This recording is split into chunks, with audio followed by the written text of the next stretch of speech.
ये class special BEd प्रवेश परीक्षा 2026 के लिए है, तो आप लोग क्लास को ध्यान से देखिए। चलिए शुरू करते हैं आज की क्लास। क्वेश्चन नंबर फर्स्ट, प्रश्न को समझिएगा। केंद्रीय चावल अनुसंधान संस्थान कहाँ पर है? चार ऑप्शन दिए गए हैं। पूछा गया है निम्न में से कहाँ पर है केंद्रीय चावल अनुसंधान संस्थान। बहुत अच्छे आंसर सभी लोग दीजिए। राइट या रॉन्ग आप लोग आंसर करिएगा। न्यू दिल्ली सही उत्तर नहीं होगा। सही उत्तर ऑप्शन नंबर होगा कटक। ए करेक्ट आंसर होगा। कटक में केंद्रीय चावल अनुसंधान संस्थान स्थित है। दूसरा क्वेश्चन पूछ सकते हैं कटक कहाँ पर है, तो आप लोग याद रखिएगा उड़ीसा में। कटक कहाँ है? उड़ीसा में। किस नदी किनारे है ये भी पूछा जाता है। कटक किस नदी किनारे है, तो आप लोग याद रखिएगा महानदी के किनारे है। किस नदी के तट पर बसा है? महानदी के तट पर बसा है कटक। कटक में केंद्रीय चावल अनुसंधान संस्थान है। कटक उड़ीसा का शहर है। उड़ीसा भारत का राज्य है। राजधानी आपसे पूछ सकते हैं, तो आप लोग याद रखिएगा भुवनेश्वर उड़ीसा की राजधानी है। चलिए आगे बढ़ते हैं। बहुत अच्छे क्वेश्चन नंबर 2 वर्ल्ड ज्योग्राफी संबंधित क्वेश्चन है। तोरा बोरा की पहाड़ियां कहाँ पर है? अब देखिए चार ऑप्शन दिए गए हैं। पूछा गया निम्न में से कहाँ पर है तोरा बोरा की पहाड़ियां। Good evening. जिसने अभी लाइव सेशन को लाइक नहीं किया है लाइक कीजिए, शेयर कीजिएगा। चैनल पर नए हैं चैनल को सब्सक्राइब कीजिए, बेल आइकन को प्रेस कीजिएगा ताकि सभी नोटिफिकेशन आप तक पहुंच सके। सही उत्तर ऑप्शन नंबर भी होगा अफगानिस्तान करेक्ट आंसर होगा। तोरा बोरा की पहाड़ियां किस देश में है, कहां पर है? अफगानिस्तान में। तो बी करेक्ट आंसर होगा। अफगानिस्तान एशिया महाद्वीप के अंतर्गत आता है। इंपॉर्टेंट क्वेश्चन है, पूछ सकते हैं किस महाद्वीप के अंतर्गत आता है, तो आप लोग याद रखिएगा एशिया महाद्वीप के अंतर्गत आता है। राजधानी भी पूछ सकते हैं, अफगानिस्तान की राजधानी क्या है, तो आप लोग याद रखिएगा काबुल अफगानिस्तान की राजधानी है। राजधानी पूछी जाती है क्या है? काबुल अफगानिस्तान की राजधानी है। और भारत सबसे कम बॉर्डर शेयर करता है अफगानिस्तान के साथ। ये पूछा जाता है कि भारत देश के साथ सबसे कम बॉर्डर शेयर करता है, तो आप लोग याद रखिएगा अफगानिस्तान के साथ। एक क्वेश्चन और पूछते हैं कि अफगानिस्तान की संसद को क्या कहते हैं, तो आप लोग याद रखिएगा शूरा। इंपॉर्टेंट है, पूछा जाता है अफगानिस्तान की संसद को क्या कहा जाता है, सभी याद रखिएगा शूरा कहते हैं। तोरा बोरा की पहाड़ियां कहाँ पर है? अफगानिस्तान। बहुत अच्छे। चलिए आगे बढ़ते हैं। इसका आंसर करिए क्वेश्चन नंबर 3 के लिए। सांस से संबंधित क्वेश्चन है। अमोनिया का आपको बताना है पीएच मान कितना होता है। अमोनिया घोल का पीएच मान कितना होता है, तो सर इसका आंसर करिए क्वेश्चन नंबर 3 के लिए। Very good. अब देखिए क्वेश्चन और पूछ सकते हैं, आपसे पूछ सकते हैं, सभी ध्यान से सुनिएगा।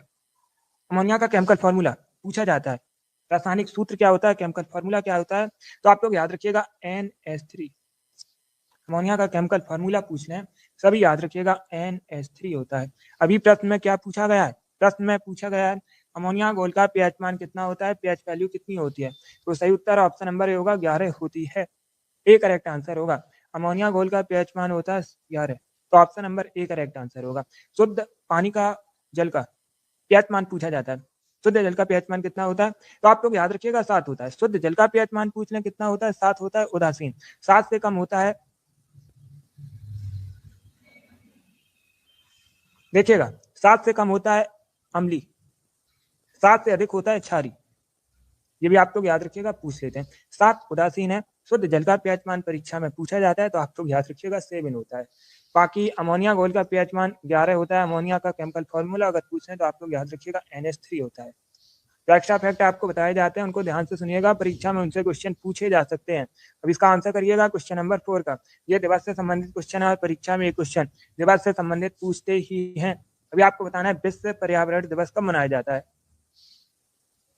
तो सभी इसका आंसर करिए क्वेश्चन नंबर 4 का। अगर कोई क्वेश्चन आपका गलत हो जाता है उसे नोट डाउन कर सकते हो।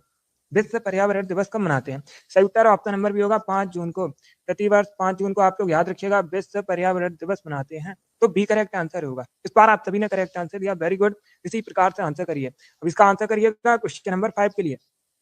कैन निम्न में से किसकी सहायक नदी है? चार ऑप्शन आपको दिए गए, बेतवा, चंबल, यमुना, ताप्ती। इनमें से किसकी सहायक नदी है कैन? कैसे हो गया? बहुत अच्छे।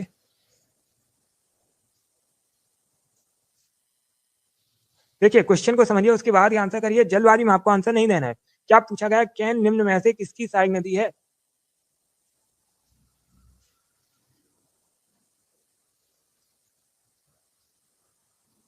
ए करेक्ट आंसर नहीं होगा।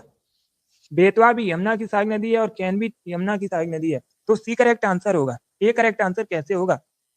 देखिएगा आप लोग याद रखिएगा यमुना किसकी सहायक नदी है, पूछ सकते हैं आप लोग, याद रखिए यमुना गंगा की सबसे बड़ी सहायक नदी है। यमुना किसकी सहायक नदी है, गंगा की सबसे बड़ी सहायक नदी है। गंगा के आप लोग याद रखिएगा बेतवा, कैन, चंबल, ये सभी यमुना की सहायक नदियां हैं। प्रश्न में क्या पूछा गया था, कैन निम्न में से किसकी सहायक नदी है, तो यमुना करेक्ट आंसर होगा, सी करेक्ट आंसर होगा। बेतवा भी यमुना की सहायक नदी है, ए करेक्ट आंसर नहीं होगा। यस, आप लोग इसे याद रखिएगा, सी करेक्ट आंसर होगा यमुना। क्वेश्चन नंबर 6 ज्योग्राफी से संबंधित क्वेश्चन है, सबसे गर्म ग्रह कौन सा है। पहले प्रश्न को समझिए, क्या पूछा गया है, हमारे सौरमंडल का सबसे गर्म ग्रह कौन सा है।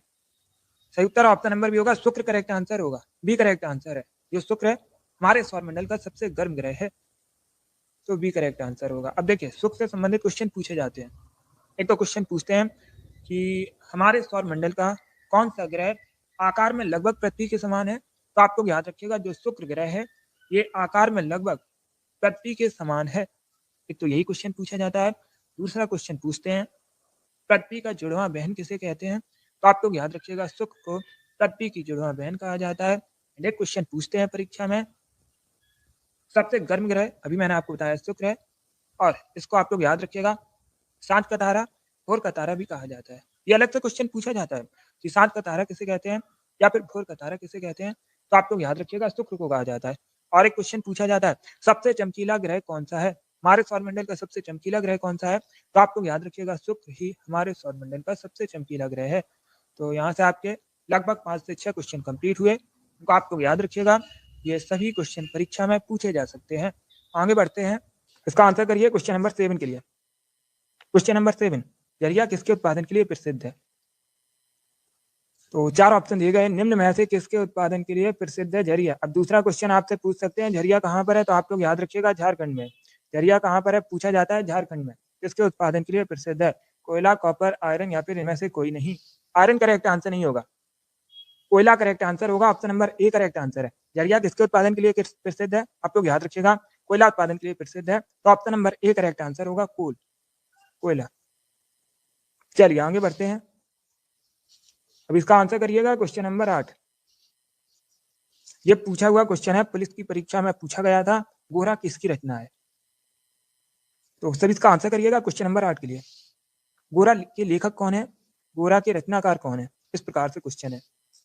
बहुत अच्छे, तो सही उत्तर ऑप्शन नंबर डी होगा, रविन्द्रनाथ टैगोर करेक्ट आंसर होगा। आप लोग याद रखिएगा रविन्द्रनाथ टैगोर की रचना है गोरा, तो डी करेक्ट आंसर होगा। ये पहले भारतीय व्यक्ति हैं जिनको नोबेल प्राइज मिला था। किस क्षेत्र में नोबेल प्राइज मिला था, आप लोग याद रखिएगा साहित्य के क्षेत्र में नोबेल प्राइज मिला था रविन्द्रनाथ टैगोर को गीतांजलि के लिए। कब मिला था, तो आप लोग याद रखिएगा 1913 में, 1913 में नोबेल प्राइज मिला था। चलिए आगे बढ़ते हैं, इसका आंसर करिएगा क्वेश्चन नंबर 9 का, मकर संक्रांति के त्योहार को भारत के किस हिस्से में उत्तरायण के रूप में जानते हैं। तो 4 ऑप्शन आपको दिए गए हैं, बताइए सही उत्तर क्या होगा। पहले ऑप्शन पढ़िए उसके बाद ही आंसर करिएगा। सही उत्तर ऑप्शन नंबर ए होगा, गुजरात करेक्ट आंसर होगा। गुजरात में मकर संक्रांति के त्योहार को उत्तरायण के रूप में जाना जाता है। Good evening Veer, A correct answer होगा, गुजरात सही उत्तर है। बहुत अच्छे, इस बार आप सभी ने करेक्ट आंसर दिया, वेरी गुड। इसी प्रकार से आंसर करिए। अब इसका आंसर करिए क्वेश्चन नंबर 10 के लिए आपको बताना है फीफा निम्न में से किससे संबंधित है। फीफा किससे संबंधित है, क्रिकेट से, फुटबॉल से, हॉकी से या फिर बैडमिंटन से। ये ऑप्शन है, बी करेक्ट आंसर होगा, फुटबॉल करेक्ट आंसर है। फीफा फुटबॉल से संबंधित है, फुटबॉल सही उत्तर होगा। फीफा का जो आयोजन है कितने वर्षों में होता है ये पूछा जाता है, आप लोग याद रखिएगा 4 वर्षों के अंतराल में होता है फीफा का आयोजन। बाकी फुटबॉल की एक टीम में खिलाड़ियों की संख्या पूछ लेते हैं कितनी होती है, तो आप लोग याद रखिएगा 11 होती है। फुटबॉल की एक टीम में खिलाड़ियों की संख्या कितनी होती है, 11 होती है। और फीफा जो है फुटबॉल से संबंधित है, फीफा का आयोजन 4 वर्षों में होता है।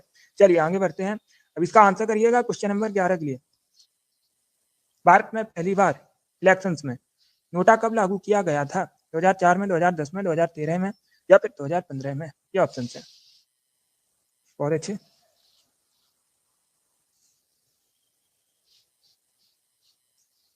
ए करेक्ट आंसर नहीं होगा, सही उत्तर ऑप्शन नंबर सी होगा, 2013 करेक्ट आंसर होगा, सी करेक्ट आंसर होगा। 2013 में भारत में पहली बार इलेक्शंस में नोटा लागू हुआ था, उक्त में से कोई नहीं, तो सी करेक्ट आंसर होगा, 2013 करेक्ट आंसर होगा। अब इसका आंसर करिए क्वेश्चन नंबर 12 के लिए। क्वेश्चन को समझिए, जिस वेद में संगीत का वर्णन मिलता है, तो 4 ऑप्शन दिए गए हैं, इसमें आपको बताना है किस वेद में संगीत का वर्णन मिलता है, अथर्ववेद में, ऋग्वेद में, सामवेद में या फिर यजुर्वेद में। ये ऑप्शन है। Very good. C correct answer होगा सामवेद में। सामवेद में संगीत का वर्णन मिलता है। सामवेद सही उत्तर होगा। बहुत अच्छे। इसका आंसर करिएगा क्वेश्चन नंबर 13 के लिए। शाहनामा किसकी कृति है? शाहनामा के लेखक कौन है? शाहनामा के लेखक कौन है? फिरदौसी करेक्ट आंसर होगा। फिरदौसी की कृति है शाहनामा। ये करेक्ट आंसर होगा। इसका आंसर करिए क्वेश्चन नंबर 14 का। झीलों के अध्ययन को क्या कहा जाता है? झीलों के अध्ययन को क्या कहते हैं? Very good.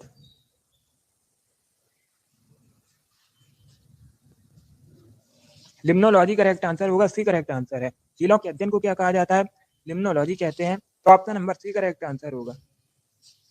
अब इसका आंसर करिएगा क्वेश्चन नंबर 15 के लिए। नंदा देवी जीव मंडल भारत में कहां पर है? भारत के किस राज्य में है? किस स्टेट में है? छत्तीसगढ़ में, असम में, हिमाचल प्रदेश में या फिर उत्तराखंड में? इस प्रकार से ऑप्शन है। उत्तराखंड करेक्ट आंसर होगा। नंदा देवी जीव मंडल कहां पर है? उत्तराखंड में है। नंदा देवी चोटी भी पूछी जाती है, भारत में कहां पर है? तो आप लोग याद रखिएगा ये भी उत्तराखंड में है। डी करेक्ट आंसर होगा। चलिए ठीक, साथ मैं आपको मिलूंगा अगली क्लास में। Thank you guys, thank you for watching.